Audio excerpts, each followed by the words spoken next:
Uy, katropa, familiar ka ba sa prutas na to? Talaga naman, muntik-munti ka na ako dito. Oh, sayang-saya pa ako nito eh. Pagkatapos na makuha ito, taas pa naman ang puno nito pero pinagtyagaan ko na. Ayan, at ayan nga, dahil sa tuwa ko naman, dahil wala nga sa amin na to, hindi ako familiar sa prutas na to. Akin na talagang sinimulang tirahin to. Oh, bahala na si Batman. Sabi kasi nila masarap to eh. Kaya, sige, try natin. Nakadali agad oh.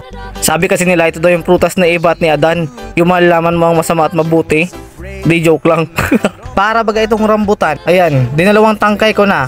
Kasi ako kulangin kapag natikman ko kasi nga masarap daw eh. Masarap daw. Ayan, sige, hanggat meron pang bunga, wala akong ka-idea kung ano ba talagang prutas ito at kung ano talagang ibibigay nitong sustansya o baka may lason nito. Sige, tira. Takaw ka kasi. Ayan, pag mayabang mo pa. Ito na. Tikim tayo ng isa. Oh, ayan oh.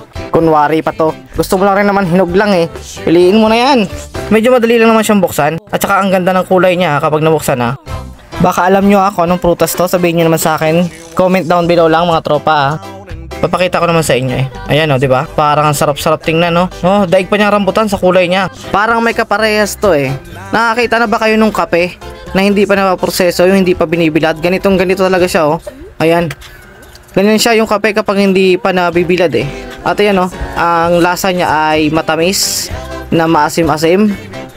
Pero hindi tumatagal sa dila yung lasa niya, agad-agad nawawala. Tapos ang laki ng buto niya, halos pabilaukan na ako dyan. Yan, takaw mo kasi. Yan, nagustuhan ko siya, kaya ang dami na nang kinain ko. Yan, naubos ko halos yung isang tangkay. Tapos pagkatapos niyan, na-hospital na ako. Hindi, joke lang.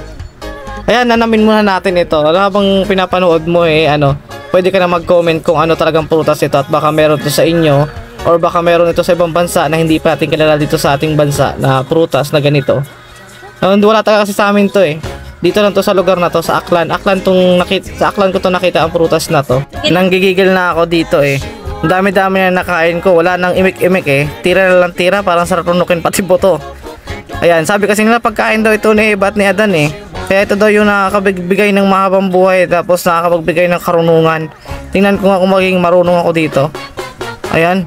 O diba, ang sarap-sarap no? Para siyang jelly ace kung titingnan mo yung panlabas pero manipis na yung pinaka-jelly niya. Mas malaki talaga yung buto niya. Pagpasensyahan nyo na tong kumakain na to. Parang paniki talaga to eh. Ganyan talaga pag kumain yan. Wala na kasing bukas-bukas yan eh. Basta kapag nahilo yan, alam na yan. Ospital na agad.